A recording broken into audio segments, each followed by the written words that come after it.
आज फिर ईडी के सामने पेश नहीं हुए महाराष्ट्र के पूर्व गृह मंत्री और एनसीपी नेता अनिल देशमुख। 72 साल की उम्र में तमाम बीमारियों का दिया है हवाला। 100 करोड़ की वसूली से जुड़ी जांच में ईडी को 5 करोड़ के ट्रांजैक्शन के मिले हैं सबूत। देशमुख से इसको सीधा नाता जोड़ने पर ईडी ने भेजा है समन। मुंबई में आज भी घटा कोरोना का ग्राफ। 24 घंटे में कोरोना के 562 नए केस, 12 लोगों की मौत। भारत में जल्द लगेगा मॉडर्ना का टीका। सरकार ने सिप्ला को दी है इमरजेंसी इस्तेमाल की जिम्मेदारी। भारत में अपनी वैक्सीन का ट्रायल नहीं करेगी Johnson and Johnson. Single shot vaccine को लेकर कंपनी ने लिया है फैसला। मुंबई में फर्जी वैक्सीन का शिकार बने 2040 लोगों को वैक्सीन लगवाएगी महाराष्ट्र सरकार। पुलिस की जांच के मुताबिक वैक्सीन के नाम पर पीड़ितों को लगाया गया था सलाइन वाटर। मुंबई में वैक्सीन कैंप मामले में डॉक्टर मनीष त्रिपाठी गिरफ्तार। कल कोर्ट ने रिजेक्ट की थी आरोपी की अग्रिम जमानत। मुंबई में चल रहा था फर्जी वैक्सीनेशन करने वाले का रैकेट। कांदिवली की हीरानंदानी सोसाइटी में 9 जगहों पर ठगी का मामला सामने आया। बीमारों, दिव्यांगों, बूढ़ों को घर घर जाकर टीका लगाने के लिए क्यों चाहिए केंद्र की इजाजत? बॉम्बे हाईकोर्ट का महाराष्ट्र सरकार से सवाल। इस मांग को लेकर 2 वकीलों ने दायर की है पीआईएल। राज्य सरकार के मुताबिक इसके लिए केंद्र की मंजूरी जरूरी। Tata institute of fundamental research की स्टडी के मुताबिक मुंबई में कम घातक होगी तीसरी लहर, क्योंकि 80% आबादी आ चुकी है संक्रमण की चपेट में। गणपति के त्योहार को लेकर महाराष्ट्र सरकार ने जारी की हैं गाइडलाइंस। सार्वजनिक मंडलों में 4 फीट और घरों में 2 फीट से ज्यादा ना हो गणपति की मूर्ति। गांव से घर पर ही विसर्जन करने और सादगी से त्योहार मनाने की सरकार की तरफ से अपील की गई। सोशल मीडिया पर शरद पवार का आपत्तिजनक फोटो पोस्ट करने को लेकर मुंबई के एक निवासी के खिलाफ पुलिस ने दर्ज की है एफआईआर। एक एनसीपी वर्कर ने शिकायत की थी। महाराष्ट्र के बुल्लाना में तेज बारिश हुई। तालाब की दीवार का ढह जाने की वजह से गांव के खेतों में भरा है पानी। गांव तक पहुंचा तालाब का पानी, सड़क से कटा है संपर्क। अहमदाबाद में बेकाबू कार का टूटा कहर, हादसे में एक महिला की मौत। बेकाबू कार ने फुटपाथ पर सो रहे 5 लोगों को कुचला था। इनमें से एक महिला की मौत हुई, कुछ लोगों की हालत गंभीर। 186 अंकों की गिरावट के साथ 52,550 पर बंद हुआ सेंसेक्स। 66 अंक लुढ़ककर 15,748 पर निफ्टी बंद। जून में 16वीं बार बढ़े पेट्रोल और डीजल के दाम। मुंबई में पेट्रोल 104.90 पैसे और डीजल 96.72 पैसे महंगा हुआ। अगले 4 साल में 10 नई इलेक्ट्रिक कारें लॉन्च करेगी टाटा मोटर्स। टाटा की नेक्सन ईवी है भारत में सबसे ज्यादा बिकने वाली इलेक्ट्रिक कार। BMW जल्दी लॉन्च करेगी R1250 GS और BMW R1250 GS adventure. Company ने शुरू कर दी है दोनों ही सुपर बाइक्स की प्री बुकिंग। भारत में पेट्रोल से चलने वाली एसयूवीज की डिमांड बढ़ी। बीते साल बिकने वाली हर 5 में से 3 एसयूवी पेट्रोल से चलने वाली कारें। ओटीटी प्लेटफॉर्म पर रणवीर सिंह के डेब्यू करने की तैयारियां। रियलिटी शो करने की है चर्चा। कार्तिक आर्यन और सारा अली खान के साथ आने की चर्चा। साजिद नाडियाडवाला का प्रोजेक्ट होगा ये।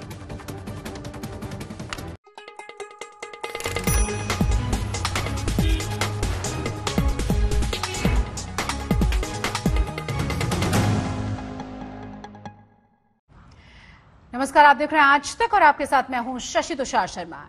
आज तक ने आपको सबसे पहले दिखाया था कि किस तरह मुंबई में लोगों के साथ वैक्सीनेशन के नाम पर ठगी हो रही है। इस मामले में जांच के बाद सामने आया है कि मुंबई में 2000 से ज्यादा लोगों को वैक्सीन के नाम पर सलाइन वाटर लगा दिया गया। अब सरकार ने फैसला लिया है कि इन लोगों को कोविशील्ड वैक्सीन लगाई जाएगी। मुंबई के कांदिवली की हीरानंदानी सोसाइटी के सदस्यों की शिकायत पर मुंबई में चल रहे फर्जी वैक्सीनेशन रैकेट का खुलासा हुआ था। बाद में पुलिस की जांच में सामने आया कि इस रैकेट ने मुंबई में 9 जगहों पर फर्जी वैक्सीनेशन कैंप लगाकर लोगों को ठगा। गैंग के सदस्यों ने वैक्सीन की जगह सलाइन वाटर लगाकर सोसाइटियों, कंपनियों से लाखों रुपए कमा लिए। अब सवाल उन 2040 लोगों का है जिनके वैक्सीन भी नहीं लगी है और उनका नाम कोविड पोर्टल पर आ गया है। महाराष्ट्र सरकार ने फैसला किया है कि इन पीड़ितों को नए सिरे से वैक्सीन लगवाई जाएगी। हालांकि उनका एंटीबॉडी टेस्ट भी करवाया जाएगा। पोस्ट वैक्सीनेशन जो चेकअप रहता है जनरल, उसका डिटेलिंग लिया जा रहा है। ऐसा भी उनको वैक्सीनेशन के बाद 30 डेज में या 28 डेज में एंटीबॉडीज आते हैं, तो एंटीबॉडीज टेस्ट भी किया जाएगा in the first week of July, और उसके बाद उनको अगर ये तय हुआ कि इनको वैक्सीन देना ज़रूरी है तो 2 डोसेस वैक्सीन के दिए जाएंगे। जो सर्टिफिकेट्स उनको पहले फेक वैक्सीनेशन का जो दिया गया था, वे सभी नाम पोर्टल के लिए, कोविन पोर्टल के लिए ICMR को यानी गवर्नमेंट ऑफ इंडिया को दिखाए जाएंगे, बताए जाएंगे, और उसके बाद उनसे अनुमति लेके उनको फर्स्ट डोज और सेकंड डोज की वैक्सीन दी जाए।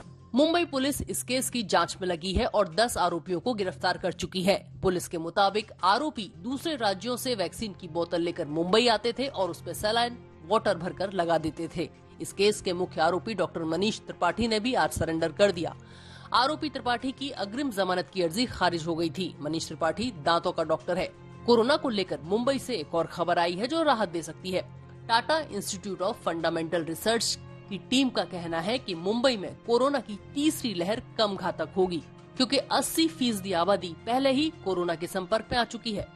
रिपोर्ट ये भी कहती है कि दूसरी लहर के दौरान मुंबई में कोरोना जब पीक पर था उस दिन 11,202 केस आए थे, जबकि दिल्ली ने जब पीक देखा तो उस दिन 28,000 केस आए थे और बेंगलोर में 25,000।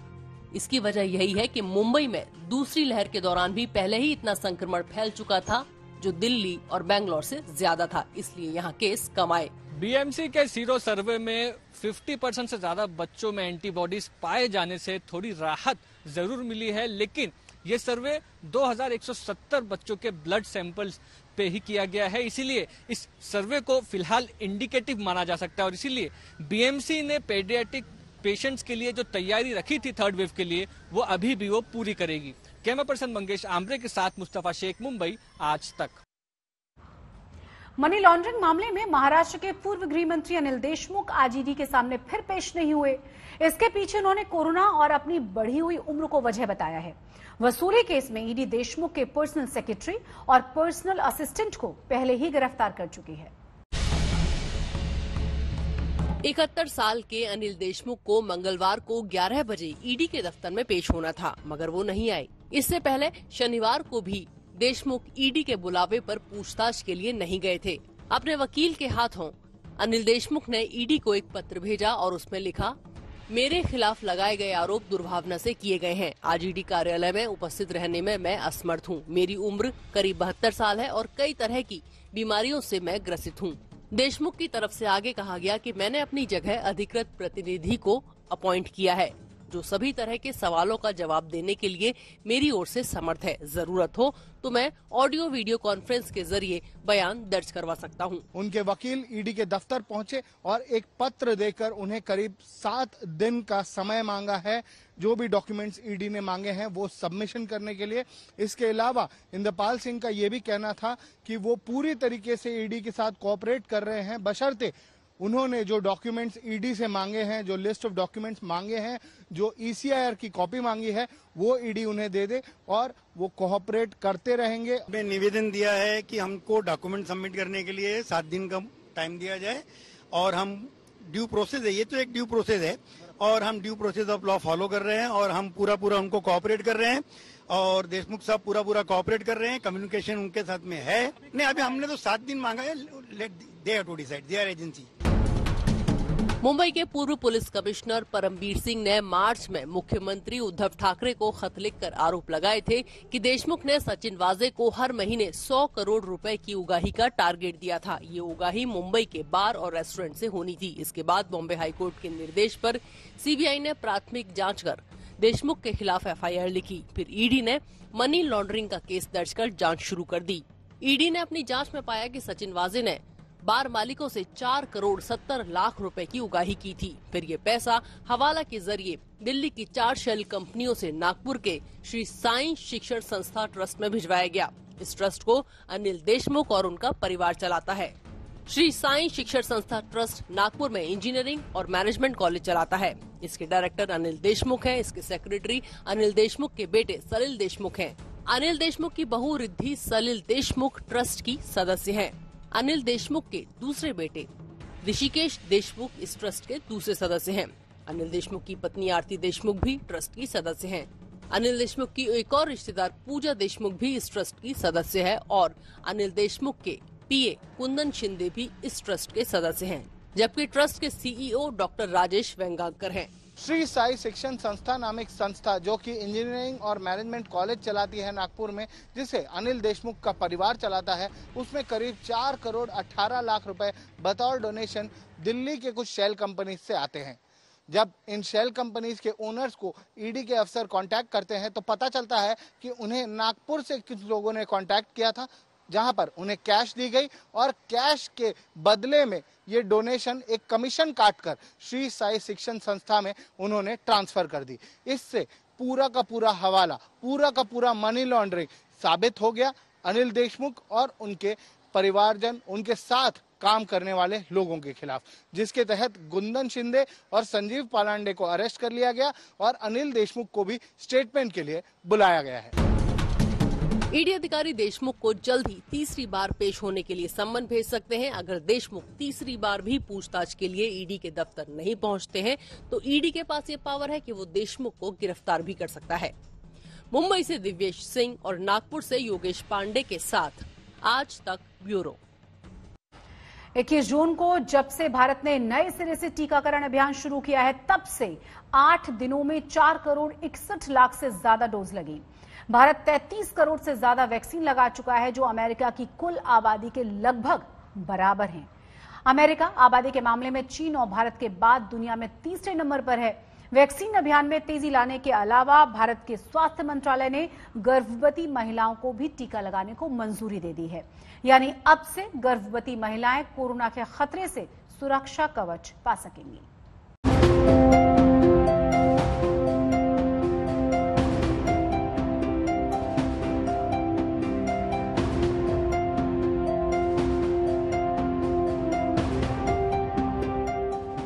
जब भारत में कोरोना वैक्सीनेशन का काम दुनिया में सबसे तेज रफ्तार से हो रहा है, तब भारत के वैक्सीन वाले पिटारे में नए नाम जुड़ रहे हैं। कोविशील्ड, कोवैक्सीन और स्पुतनिक वी के बाद मॉडर्ना चौथी वैक्सीन है जो भारत को मिल गई है। इमरजेंसी यूज अप्रूवल की मंजूरी भारत के ड्रग्स कंट्रोलर DCGI से मिलने के बाद मॉडर्ना का भारतीय पार्टनर सिप्ला इस वैक्सीन को भारत में आयात कर सकेगा। सिप्ला ने सोमवार को ही DCGI से मॉडर्ना की ओर से वैक्सीन के लिए मंजूरी मांगी थी। ये मंजूरी मॉडर्ना की वैक्सीन को भारत में आयात करने और उसकी मार्केटिंग करने का अधिकार हासिल करने को लेकर मांगी गई थी, जिसे अपने नए वैक्सीन प्रोटोकॉल के तहत हरी झंडी दिखाने में भारत ने देर नहीं की। An application received from Moderna through an Indian subsidiary, Indian partner of theirs, namely Cipla, has been granted new drug permission for restricted use, which is commonly known as emergency use authorization. So new drug permission has been granted to Moderna. Moderna को भारत में emergency use की मंजूरी मिलने से WHO के Covax पहल के तहत भी अमेरिका से इस वैक्सीन को भारत लाने का रास्ता खुल गया है।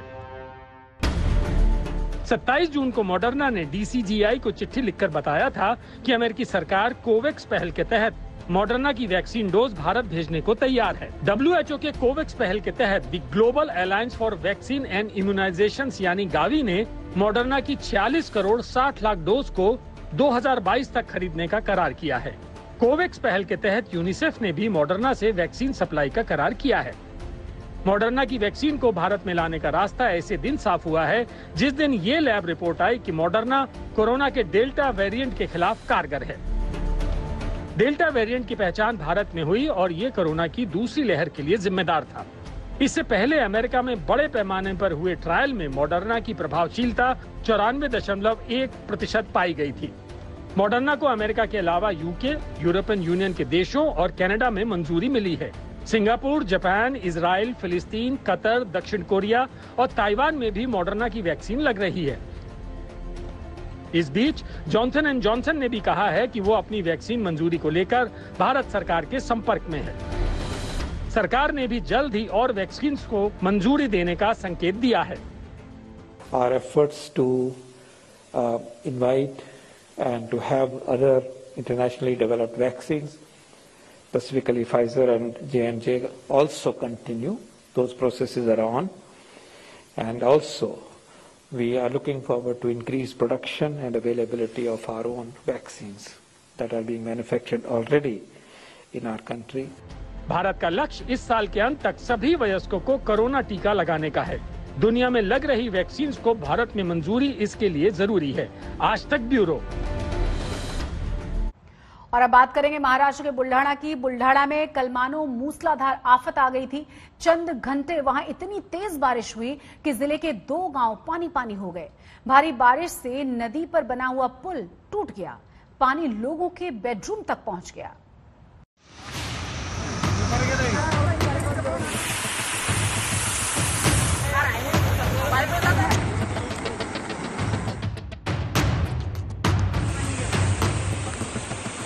कच्ची सड़कें नदी बन गई हैं।